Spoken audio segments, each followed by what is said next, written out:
Hi, folks. Just going to wait a few minutes to give people a chance to join. This is the CLE Lunch and Learn. Welcome to the CLE Lunch and Learn.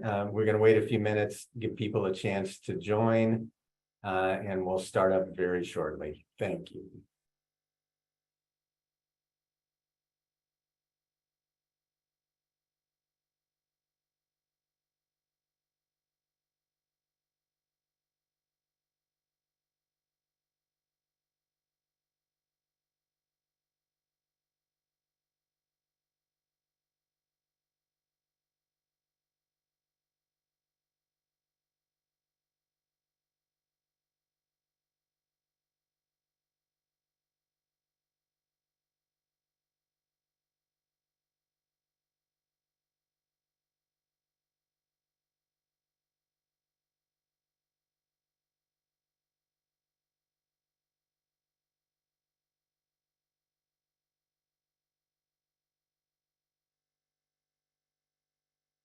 Hi there. We'll wait one more minute, give some folks a chance to join, and we'll start the Lunch and Learn very shortly. Thanks.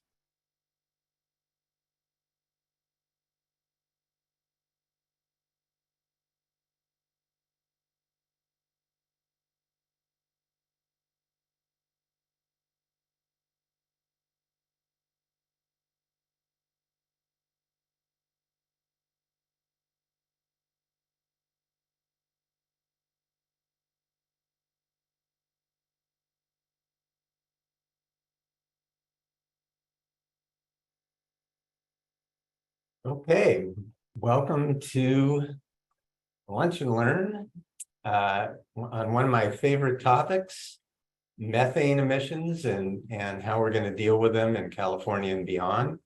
We have a great panel today. We'll introduce them in just a minute. I just want to welcome everybody, tell you that the Lunch and Learn is sponsored by CLE, the Center for Law, Energy, and Environment here at UC Berkeley Law School. For those of you who don't know CLE, CLE focuses on the development and implementation of climate policy solutions and covers quite a wide spectrum and has some sub-entities like the California-China Climate Institute, which Jerry Brown and Mary Nichols are part of, and the Wheeler Water Institute, and a number of other functions, but really laser focused on policy and implementation around climate solutions. So want to give a big shout out to the Lunch and Learn sponsors, Oric, Hanson Bridget, and Wilson Sonsini. We very much appreciate their sponsorship. Couldn't do it without them. The Lunch and Learn series, we periodically pick topics to bring you. And as I say, methane is one of the most important issues in climate now. It's gotten a lot more attention over the last couple of years. The United States and the EU have a global methane pledge with 150 signatories of countries around the world. So becoming much more relevant and important for climate action. But I'm going to now turn it over to the moderator for today's discussion. Gil Damon is research fellow here at CLE and spends a lot of his time working on methane, has become quite expert on the topic. So he's going to moderate an exceptional panel. So Gil, turning it over to you, and fire away. Thanks, Ken. Thanks, everybody. My name is Gil Damon. I'm a research fellow at CLE, and as Ken said, I focus on policies and strategies to tackle methane emissions.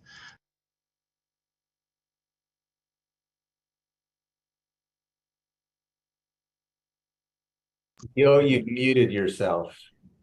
Okay, I think we should be good. So what we're going to do here is we're going to talk to an amazing panel. We've got 3 world-class experts on methane monitoring They represent academia, the private sector, and the regulatory space. Our panelists today are Francesca Hopkins of UC Riverside, Deanna Haines of Honeywell, and Jorn Herner of the California Air Resources Board. I'm going to go ahead and give a quick presentation to just kind of tee up the conversation about methane. And after that, we'll start a Q&A. I'll ask a few questions, and then we'll bring in questions from the audience. So please go ahead and use the Q&A feature on Zoom. Then my colleague Shivani will be sorting through those questions and will contribute to the Q&A as well. Next slide. There we go. So just an introduction here to methane overall. So methane is a colorless, odorless gas.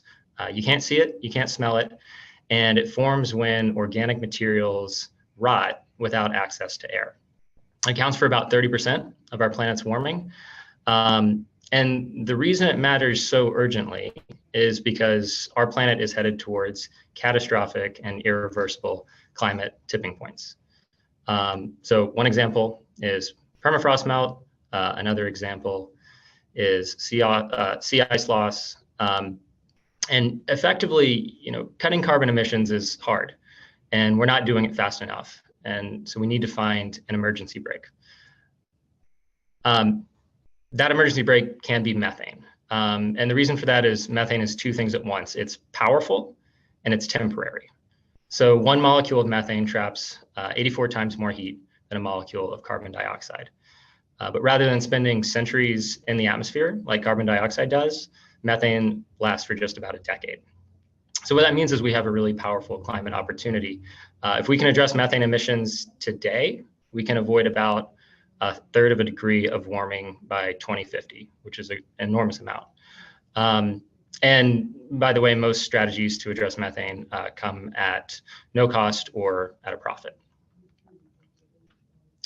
So where does methane come from? Globally, about 27% of methane comes from enteric fermentation. So we're talking about the pointy end of the animal, we're talking about burps. Again, methane comes when you have organic matter breaking down without much access to air. In this case, the material is grass or feed in the space of the animal's digestive system. And right now, researchers are developing ways of addressing enteric fermentation, including feed additives, vaccines, and breeding programs. Next, we have oil and gas sector, which we'll probably talk quite a bit about today. The oil and gas sector accounts for about 1/4 of anthropogenic methane as well. Often this gas is vented unintentionally and product is lost. And that tends to be from leaky infrastructure, and it can be a fairly quick fix for operators. So you have a lot of methane in a fairly confined series of wells and channels. And this is where we can get the most bang for our buck in terms of monitoring methane. Next, we have landfills, about 11% of human-caused methane emissions. Again, here we have rotting food, yard waste, and ways of addressing landfill emissions. We can reduce organic waste, we can capture it, we can use it for fuel. We can use special landfill covers that have bacteria that gobble up methane. And rice sector, 7%. And finally, particularly important for California, we have 26% of our methane in California comes from the manure manure lagoons at dairy operations in particular. So it's 3% globally, but when we have a highly industrialized agricultural sector, what we see is these processes of storing manure that produce an enormous amount of methane in the absence of oxygen. So here's how it breaks down overall. Note that we didn't discuss coal mining, we didn't discuss wastewater, but they're also significant and can be reduced with the right practices. So what are we doing about it? Just a few highlights here. We've got SB 605 from 2006 in California, required CARB to start targeting methane and some of its cousins. A decade later, we had SB 1383, which set a statewide methane reduction target of 40%, specifically designed to reduce organic waste at landfills and to incentivize dairies to capture methane for use as fuel. In the California scoping plans, the master climate plans, we have detailed methane strategies across sectors. And last year, Congress passed the Inflation Reduction Act, focused a great deal on oil and gas methane. And it funds research. It establishes the first ever U.S. greenhouse gas fee which is on methane from certain oil and gas facilities. So we do have some sense of where methane is broadly, but researchers are constantly revising their estimates of methane emissions, typically upwards. So these are headlines and articles from the last few years showing there's still a lot that we're learning about methane sources overall. And at a more granular level, there's an enormous amount of infrastructure leaking methane, particularly in the oil and gas space and also in the landfill sector. And if we can't see it, it's very hard to fix it. So just to tee up our panelists a little bit, here are some of the technologies that we have for finding point source methane emissions. So we have ground-based monitoring, we have towers, we have aircraft, we have satellites, which are increasingly a large part of the conversation. And these are technologies that are advancing rapidly. And so it's a very exciting space to watch, and I'm excited to hear from our panelists what they have to say about these technologies. So with that, I'm going to go ahead and turn it over to our first presenter, Francesca Hopkins, Professor of Climate Change and Sustainability at UC Riverside. Francesca, go ahead. Well, thank you so much for the invitation. I'm just pulling up my slides here. There we go. Okay, great. So I'm a faculty member at UC Riverside, and I'm going to talk about atmospheric observations and the role they can play in ensuring success with methane mitigation. So how do you cut emissions? Well, we need to first know what are our emissions. And if we want to cut our carbon budget, it's just like losing weight. We need to be able to weigh ourselves and measure our progress. So how do we actually do that? Often people will use something like a carbon footprint calculator, which is, here's one from the EPA where you can put in some information about your home and your lifestyle and get an estimate of your carbon emissions. And that basically, that approach is called often a bottom-up emissions estimate. So that methane inventory that Gil just talked us through, he showed a similar pie chart, is based on these bottom-up emission estimates. So basically we take some activity, so imagine number of miles driven, and then we multiply it by an emission factor, like the amount of CO2 per mile. And then you get an estimate of how much CO2 is produced from that particular car, and then we add it all up. But there's problems with that. And so another way we can look at this is by actually just making measurements of the atmosphere. So here's a record of methane in the atmosphere from the NOAA Global Monitoring Laboratory. And what you can see is that methane has been increasing over the course of this record that goes back to the early 80s. But what you see is that there are times where methane is becoming more flat, and then other times where the growth rate accelerates. And we're currently in one of those times when the growth rate is accelerating. And unfortunately, we don't have the clearest answer of why. There's a lot of hypotheses, but we don't exactly know. And so when we make an atmospheric measurement, we can make a top-down emissions estimate. And it's quite complicated to do, but basically you make an observation in the atmosphere. You have to have very good wind measurements. You have to have some map of where your predicted signal is, and then you use an inversion to bring together these observations with this predicted signal, and then you adjust them to estimate the fluxes. The problem with this is that you have to have good wind estimates, which can be surprisingly difficult. And you have to more or less know where your sources are located in space, and you have to have enough observations of the atmosphere to constrain this problem. So it's challenging. Here's kind of what we know globally about methane. This is the global methane budget from the Global Carbon Project. The sources of methane are shown here. The anthropogenic fluxes, the ones coming from humans, are shown in orange, and the ones from the natural system are shown in green.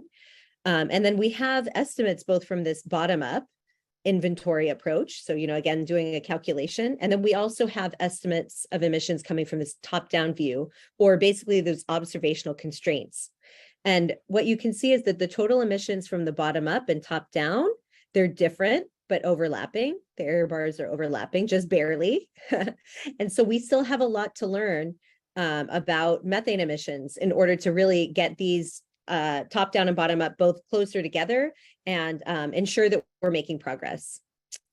Okay, and so why do we have this big problem with methane? One thing I didn't point out is that the bottom up and top down, they can be really different in things like fossil fuel production, which Gil alluded to, and from other sources, including the natural ecosystem. So we still have a lot to study, but we learned a lot in October of 2015 when we had the Aliso Canyon well blowout.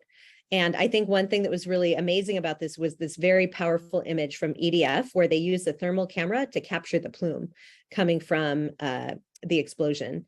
And so really this just crystallized our knowledge that, you know, these fugitive emissions, basically unintended leaks in our infrastructure, can be a cause of these underestimation of emissions. So really, it's these fugitive emissions, basically leaks of methane, that can happen anywhere in the urban environment, anywhere we have pipelines and infrastructure to handle methane, that is really a large part of the problem. And, you know, many think it's a low-hanging fruit. If we can solve these leaks, then we can reduce our methane emissions. So what is my group contributed to this? Well, we took advantage of the development of new instruments that are able to measure methane in the real time with very high precision. They make measurements about once a second. So we took these instruments and we put them into vans. We've done several of these now, and we drive around the environment and make measurements. So here's a map we made back in 2013 when I was a postdoc around the LA basin. The more bluish colors are showing places where methane was near background. The places where you see red are methane hotspots in the environment. Now, a lot of those hotspots are things we already know about that are being included in the state's inventory. That includes things like dairy farms over in Chino, some really large landfills, including Puente Hills and Shoal Canyon up in Pasadena, and then the La Brea tar pits, actually. But we also found that there's a lot of leaks that aren't captured by the inventory. We're not keeping track of them. And those include things like closed landfills. They've been closed for decades. We think they shouldn't be emitting anymore. There are leaks in natural gas pipelines, and then compressed natural gas fueling actually can create leaks. And so I worked at JPL, where we had really cool technologies to image methane from aircraft. And we did a large survey over the state of California that was funded by the Air Resources Board and the Energy Commission. Here's where we flew. And what we saw is we were able to visualize methane plumes coming from all sorts of different infrastructure around the state. So you can see the sectors that we see: compressor station, oil wells, leaking liquefied natural gas tanks, landfills, wastewater treatment, and dairies. And when we added up the results of our survey, it came out to about 40% of California's methane emissions. So here's a close-up of one of these leaks. This is a compressed natural gas fueling station in the port of Long Beach that ostensibly is there to help clean the air because those trucks aren't using diesel. And so, yes, you'd expect natural gas to burn more cleanly, but we do have this massive methane leak shown with the green plume coming from that natural gas fueling station shown here in the orange. And we confirmed that with mobile measurements that are shown in the background. We also saw leaks coming from dairy digesters. So this is really important that we know about these leaks so we can fix them right away. And so one thing I just want to highlight is that, you know, one solution to reduce methane is to just try to capture it and use it as a source of fuel to replace natural gas. But we have to really be clear that we're not getting any leaks in that system. So one last image I'll end with. Here's a video of a closed landfill, a landfill that's been closed for decades on UC Irvine's campus. And what you're seeing here is a video of a thermal camera image, and you can see that methane is just being vented in the atmosphere. So this is actually by design, but I would argue that, you know, that might be an opportunity for us to reduce methane emissions. So I think atmospheric observations are really critical to the success of mitigation because we have so many leaks in the urban environment. Really anywhere where gas is handled has the potential to leak. And I think it's great that we're turning towards biogas as a low carbon fuel, but we really need to be very careful with monitoring and leak repair to ensure it's not slipping off into the atmosphere. Thank you.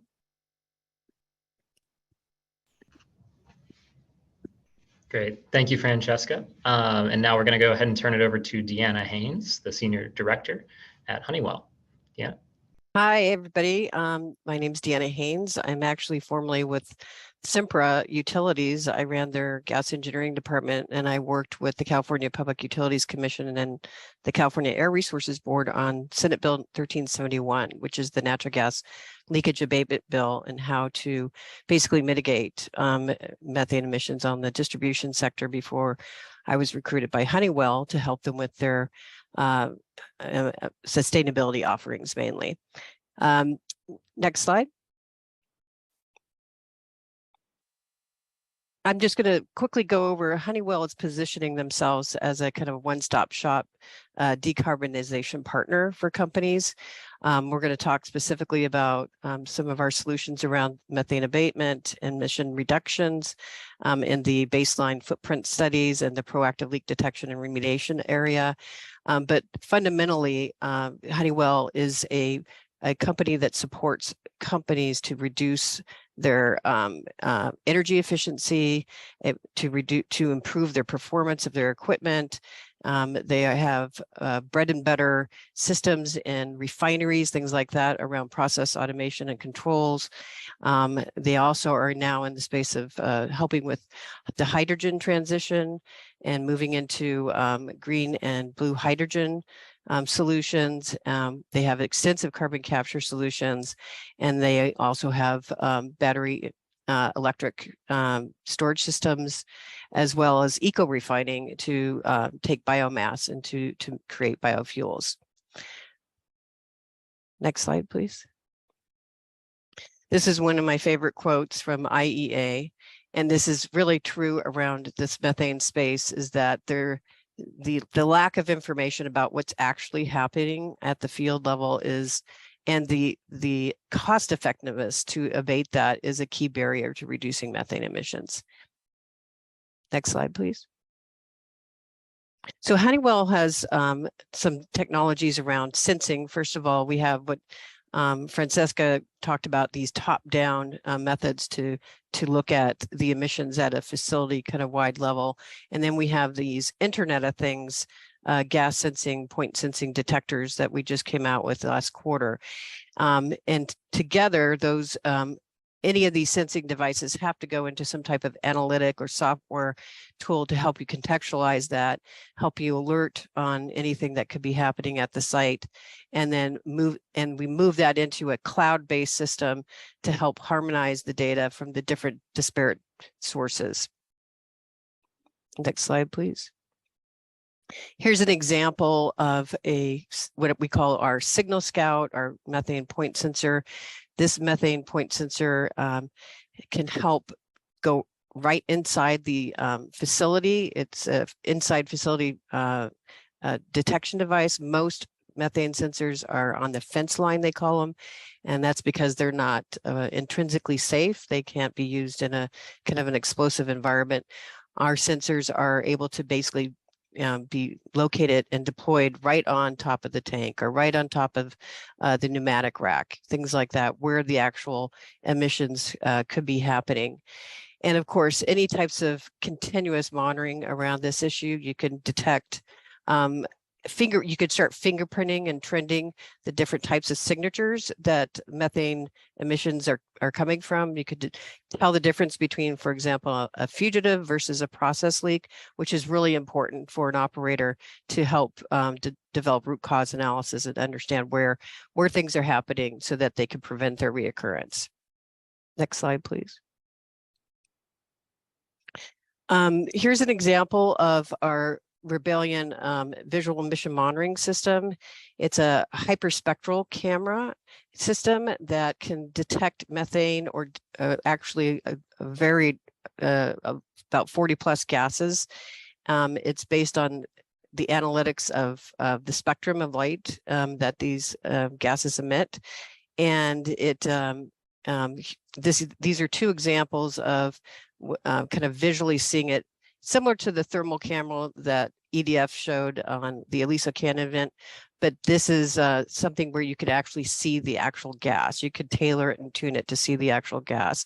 On the right-hand side, if you go ahead and click it, there's a little video that kind of shows it in action. This is at a facility where somebody was working on a maintenance rack. I don't know if you're able to get it to show the video, but yeah, there you go. It had both a mixture of hydrogen sulfide and methane, and you could see somebody was working below it, and you could literally see the plume move across the facility. So this could help you both see the methane itself and mixtures of different things, and it could work as a safety device too to see where the methane plume is going. It could also see at night. So that's something that's really important, because a lot of times most of these technologies are not able to see the plumes at night. The left-hand emission source on the tank farm, that was done at Colorado State University. They have a methane emission testing evaluation center, and the system was shown to have what's called a 90% probability of detection for less than 4 kilograms of hour a leak. You could also see that the camera has a 1,700 meter field of view, so it could go into different areas of a plant or area and sit back about 1,700 meters for the more extensive camera. Next slide.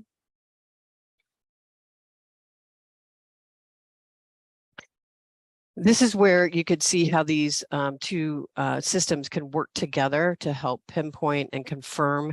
A lot of difficulty right now for basically managing methane is operators get alert fatigue. They get, you know, a bit of methane or something that's happening that could be just a normal release, and something alerts, and then they're chasing their tail. They're responding to a lot of kind of false, not necessarily false alarms in terms of the actual emission release, but false alarms in terms of actually fixing a problem, and that could create a lot of fatigue. So if you are able to use them together, they could actually visually see what may be going on and help them develop the response based on that. And that's a really good technique to make sure that they're using the data in the best use cases, so that they aren't wasting a lot of energy going after things that are happening normally. The right-hand side is something that I think is really powerful for those that are trying to figure out, how do we get a quick win with methane abatement? Continuous monitoring with the signal scouts. This is an actual use case where a customer had put some signal scouts on their tank battery at a production site, and you could see there's a flurry of emissions at the very beginning here. This is over a 3-month period, and then within a month they're able to start narrowing down what was causing those leaks, what's causing those emissions, and then they start going away. There's little flare-ups, but they're able to respond to those really quickly. And that over this 3-month period, they were able to reduce 10,000 kilograms. So that to me is a big success story, and part of the reason why I think this continuous monitoring is so important for certain use cases. What we're seeing in our actual application of our technology is that the process related emissions are tending to dominate the emission events. And then once you are able to identify the root cause, you're able to kind of prevent their reoccurrence. Next slide. So this is how we see it all coming together, where you can utilize both these signal scouts for putting inside the fence line on the equipment that you know that has the likelihood of releasing. You can use it in conjunction with a top-down method with the camera and continuous monitoring. And then we know that satellites are going to be a big help. You know, we're working to pull in satellite data, aerial drone data, even the you know, surveys done by helicopters or other means, because we know that it's going to require a multitude of data sources and methods and processes to get after this issue, and that all that data we want to pull into some type of unifying digital platform that's technology agnostic, and that's our software as a service platform called Honeywell Forward Sustainability Plus. Next slide. This is an example where we could do kind of a quick reconciliation between the different types of measurement for a tank system. Here you see an aerial drone measurement, the snapshots occurring over time, and then you see like a signal scout measurement, and then you see a rebelling camera, and then we have what are called soft sensors, or basically digital twin models of the process that you could see how it compares to that. So you have at least a few different ways of checking whether or not this emission result is within reasonable expectations and different methods to compare against and reconcile against. Next slide. So here's a summary. If you guys are interested, the QR code is right there, and that could get you into kind of an overall web description. Thank you. Great. Thank you so much, Deanna. And just a reminder to everybody watching, please feel free to go ahead and put your questions in the chat for, or I should say the Q&A function, and we'll get to those in just a minute. Next, we have Jorn, the Administration and Emissions Mitigation Branch Chief at the California Air Resources Board. Go ahead, Jorn. Thank you. Let me try to share my screen. All right, can you see my slides? Great, thank you. Great to be here and hear about all the great work that's going on. Thank you for having me. So I'm going to talk about one slice of the methane pie, if you will, that I think the state is doing something about. It's not everything for methane, but it is an important piece of it.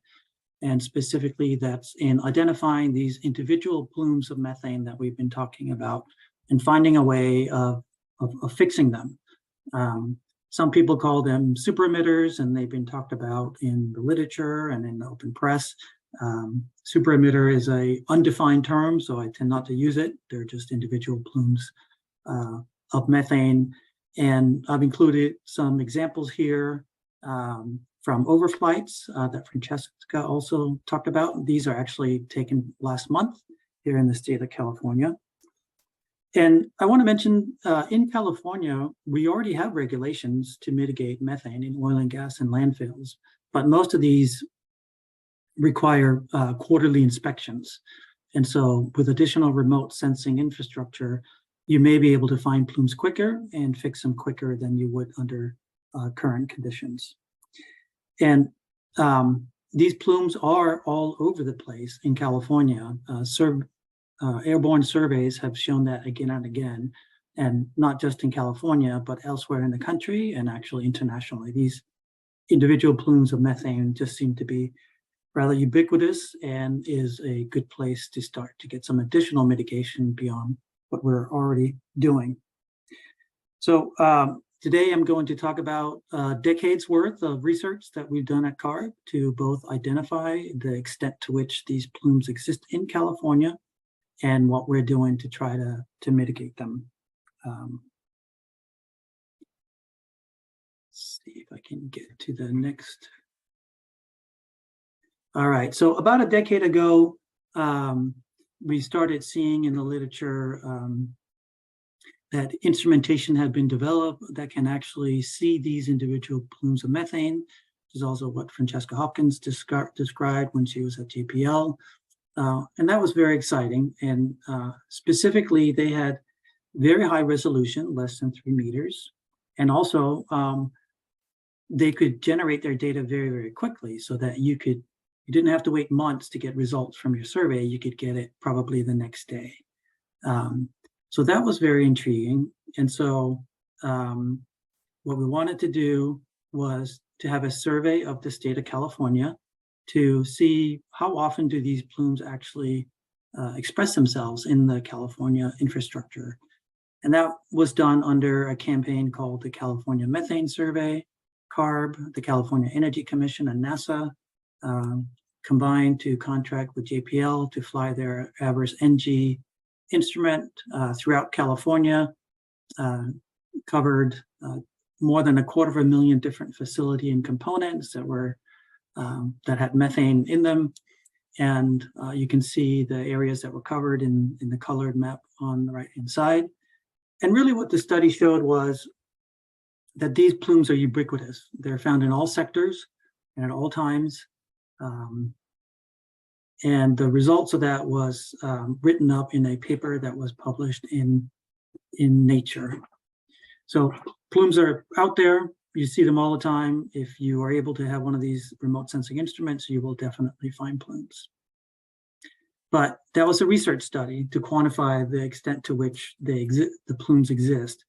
of course, what we're really interested in is mitigating them.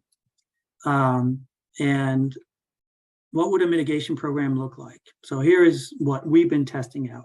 You have a facility, you fly over the facility with your instrument, and when you find a plume, you get an image like this. This is an actual image. And then at that point, you have to have internal databases to be able to tell you what is this piece of infrastructure, who owns it, what is their contact information. And so at CAR, we've been working very hard to put together such a database. Once you've identified who the company is that owns the piece of infrastructure from which the methane is emitting,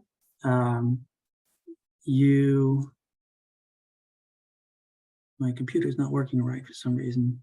You put that in an email along with a template for reporting back. You send that to the operator. I'm sorry, my animation is not working for some reason. You basically send this email to the operator.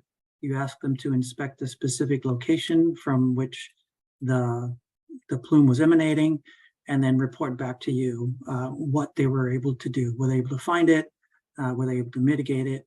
And then you restore that in a database at CAR to learn more about the emissions. And so we've had 2 such campaigns in California in 2020 and 2021, where we did this for a number of weeks. And we've written up the results in the summary report that you can find on our webpage. Has all the gory details of what was emitting, what the folks found, and how often they could mitigate things. And then we actually also had another campaign just last month, and the data and results from that will be available later this year. And so at a high level, here is what we heard back from the operators that we notified that they had a plume. First of all, this was a voluntary research program, but we had really good response rate. More than 90% of all the operators that we sent something to responded back to us. In somewhere between 80 to 90% of those cases, when they went out to inspect, they were able to find the plume that was identified with remote sensing. The remainder is probably because the plumes were very small, or they were intermittent and they weren't emitting when they went out. And then of those plumes, about a third, the emissions were part of normal operations, kind of process operations that Deanna responded to. So, a valve that's venting, a relief valve that's venting the way it should be, the open face of a landfill, something that's going on during construction, etc. And in just shy of 50% of the cases, they found something that they didn't know about and that they were able to mitigate as soon as they found it. So we've done airplane studies to show that there's a lot of these plumes out there, and we follow that up with a pilot study for mitigating it and seeing that probably about 50% of the plumes that you can identify with this remote sensing can be mitigated. And actually, part of this normal operation fraction, there might be engineered solutions around those to mitigate those once you become more aware of them. And so this has great potential for being able to mitigate additional amounts of methane, but it really cannot be done with airplanes. You just can't cover enough ground, and it's too expensive. And you're burning a lot of fossil fuels to find some methane. I don't know how that actually balances out from a climate perspective. What you really need are satellites that can just observe these plumes from space, have a lot greater spatial coverage, and give you daily observations worldwide. And so the state of California has is part of a consortium that includes philanthropic donors, Carbon Mapper Planet, and the state of California, as I mentioned. And we've been working on developing these satellites, initially 2 that can be launched and provide this type of remote sensing data that can then be incorporated into our programs. So we expect launch of the first 2 satellites to occur late this year, early next year, and that will start getting us some data along the line that I just showed that we've been getting from airplanes. And in addition to that, last year, the state of California allocated $100 million for additional satellites. And we're in the process of developing a competitive RFP that will allow us to purchase additional satellite data that will tell us where these methane leaks are occurring. And the nice thing about these satellites is that they'll be in a polar orbit, meaning that you won't just get data from California, you'll actually get data worldwide. So I think this will be very interesting to see how many of these plumes exist, not just in California where we've been able to fly, but elsewhere in the world. And then traditional approaches such as leak detection and repair for methane can definitely be augmented by using this type of data.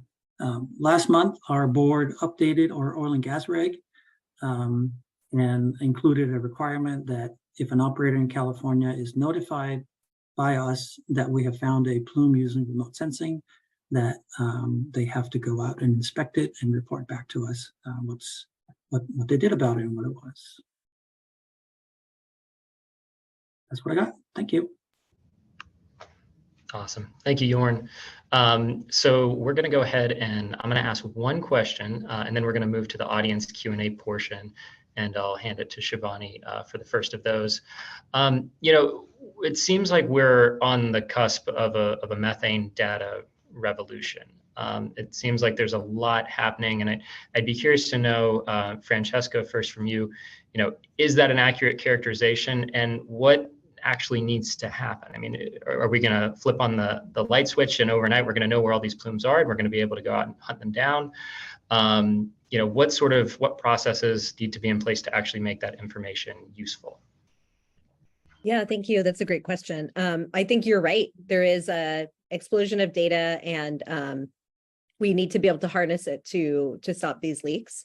And I think Jorn did a really nice description of how the Air Resources Board has done that work.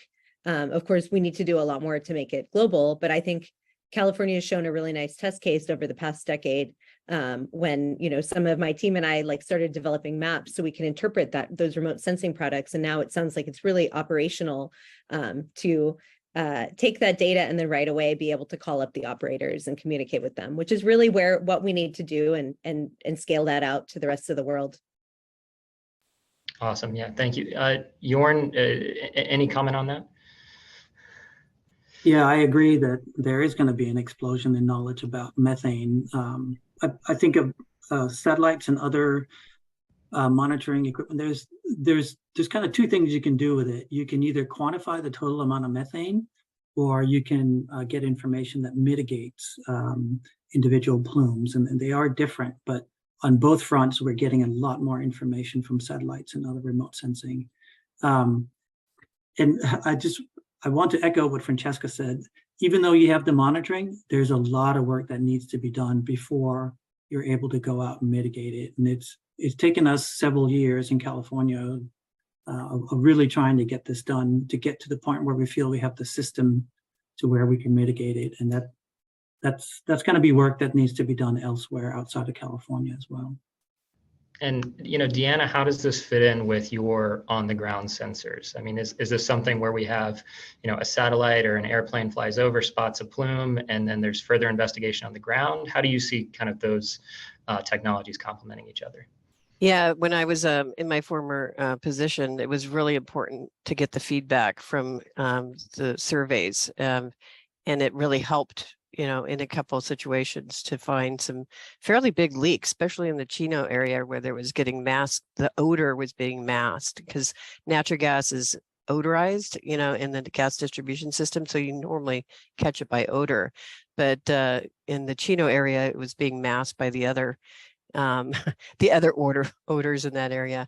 But the feedback loop is the key issue. To get to operators quickly so that they could respond, and getting that feedback is the key issue. And ground truthing it with some type of ground-based monitoring is also important. The wind data is super important for quantifying, and the systems that we have for helping quantify using the plume models and the local wind data with our system with the signal scouts is really helpful and can complement any satellite data that's trying to basically narrow that band of uncertainty around that data. Yeah, and Deanna, when you work with operators, I mean, you're deploying this technology in the field. What is their response, and sort of what incentives are they responding to? Is it just they want to capture their gas because it's venting into the atmosphere, or is there more to it from a public relations kind of perspective too? There's some nuances there. There's some cultural issues that I see going on between like the environmental teams within the company versus the folks that are out in the field and things like that, about, this is the way we've done it all along kind of thing. This is just the way it is, type of thing. But I think the incentives that are happening in the regulatory environment, whether it's the Inflation Reduction Act that y'all mentioned, I think that's really important. There's some carrots and sticks in the Inflation Reduction Act. The carrot, of course, are, helping develop low carbon intense ammonia, low carbon intense gas, low carbon intense hydrogen, that typically may involve some use of natural gas. So there's some incentives there where they're trying to, operators are, at least on the production side, are really trying to prove that they have good good management practices around methane, and they could certify to that in the carbon intensity of that gas. And that's I think a big incentive for them. And then the sticks, of course, are the methane tax that you talked about, the waste emission charge, as described. And that to me is a really important one. We have the EPA is putting out what are called Subpart W regulations right now, the changes to the protocol of how you demonstrate whether you're under the thresholds for the Waste Emission Reduction Act. And so this is really important to have you have to have some type of real good understanding of what's actually happening at your site, and make sure that you're staying under those thresholds. So I think that is a good stick per se in terms of helping operators really get a better handle on this issue. And Francesca, you've worked from a different perspective on the research side, and you've been able to work with some operators to study their emissions. What has that process been like, and what have you learned from them in doing that? Yeah, well, I think one thing that I've noticed over the past decade is that things have changed. There's definitely much more awareness of the methane problem, and I think a willingness to address it. So I think that's helpful. But I think, it's a challenging prospect, both for the emitter and also for the teams doing the research, because it's really important to build trust. And it's a process that takes a long time, and it's not something that, fits into the typical academic timeline for when our projects are supposed to be done in.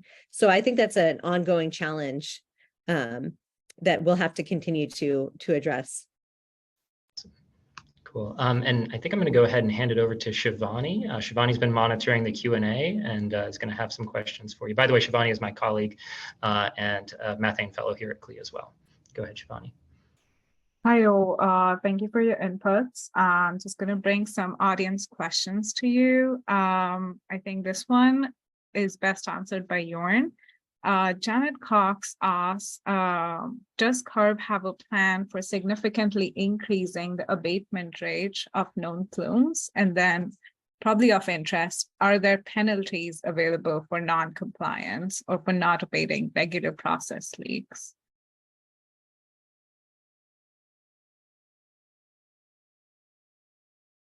Jorn, you're muted. Sorry. Well, we plan to notify operators at least within 72 hours, most of the time more like 36 to 24 hours. So they will be notified very quickly. In terms of penalties, it is what we've done so far is a voluntary research program. But as I mentioned, our board just did pass some additional portions of the oil and gas reg where they're required to respond to when we send them plumes. And yeah, if they don't comply with those requirements, then there could be the typical penalties that we apply to anyone who doesn't comply with our regulations.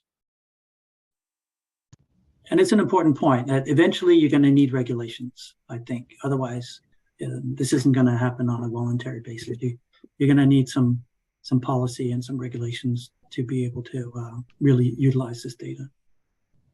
Yeah, thanks, Jorn. And there's another question in the chat here that I'll pass to Francesca. You know, talking about how there are really high concentrations of plumes in other U.S. states, and it would be interesting to know, sort of, are we seeing research and are we seeing regulatory progress in other states?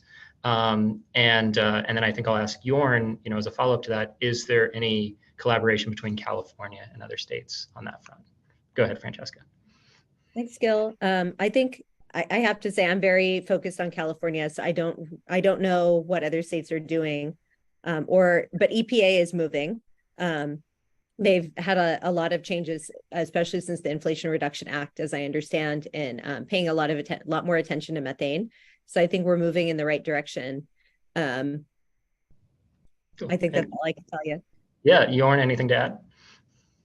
Yeah, you know, there's the U.S. Climate Alliance, and they're aware of what's going on in California, and they're, excuse me, there has been similar flights to what we've done in California and other states. And so folks are starting to ask questions about what we've done and what next steps might be. So there's starting to be some interest outside the state of California for sure. Great. Shivani, do you have another one, or do you want me to go again? Yeah, I think I'll pass on the question by Alice Bodnar. This might be answered by any of the three speakers. Alice says, amazing developments. Is there a cohesive plan to automate detection, notification, and enforcement? I think this kind of combines all three of your sectors. So any of you can answer this.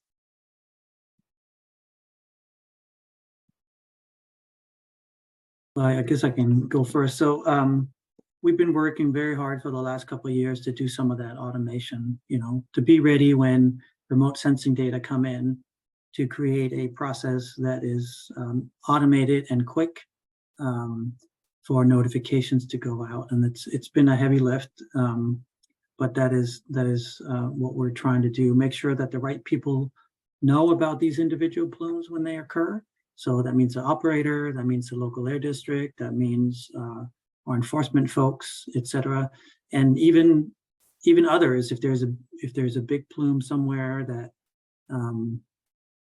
is near a community or something like that, then an additional process will have to be added to protect folks from exposure to some of the co-pollutants. This is Deanna. I know Honeywell, we've been working with Carbon Mapper to get their data from their portals and help bring that into our system so that a customer, if there is data that's on our customer facilities or assets, they have that and they can compare that to their bottom up, you know, type of data that's happening at the site. You know, this is something that Francesca touched on a bit a minute ago, but I'd be interested to hear, Deanna, from you on this. You know, we have, on communicating this subject, right? We have this obscure gas that people are just starting to see the importance of. You know, how have you seen sort of industry and, you know, just generally the discourse around methane? How have you seen it change in the last, let's say, few years?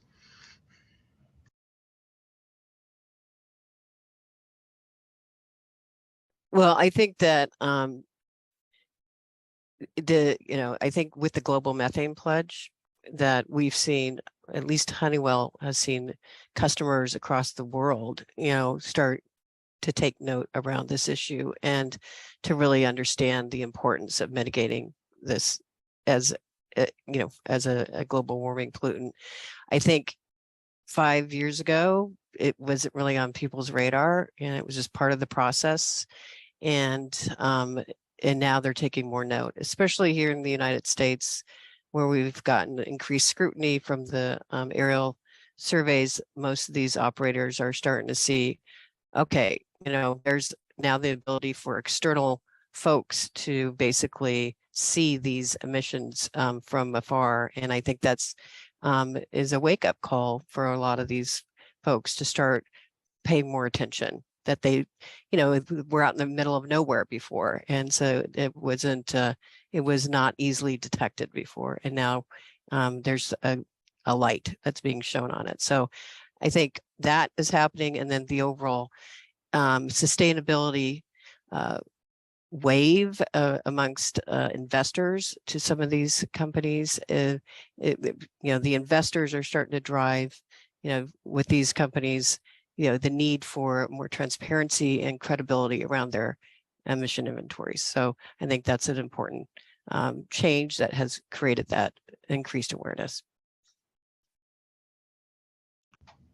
I've got one interesting one that may be good for Francesca here, and I can take a crack at it too if you're not aware of this. But it asks, what is the effect of hydrogen gas leaks on the oxidative potential and methane residence time? So effectively, we've got, we're deploying a lot of hydrogen technology now, or at least we're going to start doing so. Could that have some impact on methane in the atmosphere, Francesca? Yeah, I think it would. It possibly could, but I don't think that's the main concern with hydrogen leaks at this point. But I'm sorry, that's outside of my area of expertise. No, that's okay. Yeah, my understanding, just from some light reading on this, is that there is some potential for hydrogen leaks to change the ability of methane to break down in the atmosphere, and so it's possible that if we have a lot of hydrogen, we might start to have a harder time with methane lingering longer in the atmosphere. Let's see, we're going to go ahead, I think, and do just a little bit of a rapid fire closing here. And we should get everybody out of here on time. This has been wonderful. First of all, thank you for being here. And we've had a great opportunity to hear about kind of the academia, the private sector, government, all different perspectives here. And I'm just curious, from each of your perspectives as representatives of sort of those spaces, what should we be looking out for in the next few years as methane monitoring develops, and sort of what will you be doing to help advance methane monitoring and abatement? So I'll go ahead and start with Jorn. Sure. So we're building this observational system to do a lot of mitigation, and I think we will do that in California. I'm excited to see what other jurisdictions will do and to what extent that they will use this data. And I'm excited to see what the private sector does with this data when it comes out there, and it will become public. So that's going to be really interesting. Secondly, it was also mentioned that we don't necessarily have complete confidence that our inventories are right. And I think there's going to be a lot of new measurements that are made that can be used to further poke at our inventory. And so I'm excited to get in new observations that will allow us to better understand what the total emissions are, and just, get to a point where we have more complete knowledge and greater ability to manage methane over the next coming years. So I think it's a really exciting time. Thanks, Jorn. Deanna? Yeah, I think Honeywell's going to be expanding its use of the continuous monitoring systems in other industrials, especially in the other parts of the natural gas value chain, the gas distribution area, for example. The methane point sensor is low raw. It's a long range wide area network communication protocol, which is a network that's being developed in a lot of cities. So like San Francisco has it, and it's part of the Internet of Things to get these types of sensing devices that are part of a mesh network. So Honeywell is going to be expanding the use cases to the waste sectors, to further down the natural gas value chain, not just at the production side, and also tying in the different sources, the drone data, the satellite data, and linking that in for that customer. We are going to be really pushing for that integration of that data and getting that more real-time data to support feedback, the feedback loop that is needed to get the reductions. Great, thank you. And Francesca, last word to you. Yeah, to me, the proof's in the pudding. Let's see if we see trends in time. Let's see if we see methane trending downwards, both at the global level and the state level, any level we're interested in. I think now we have the monitoring and it's been around long enough, we should be able to start see those trends. Great, thank you all so much. Thank you all for joining us, and wish everybody a wonderful afternoon. Take care. Thank you. Thank you.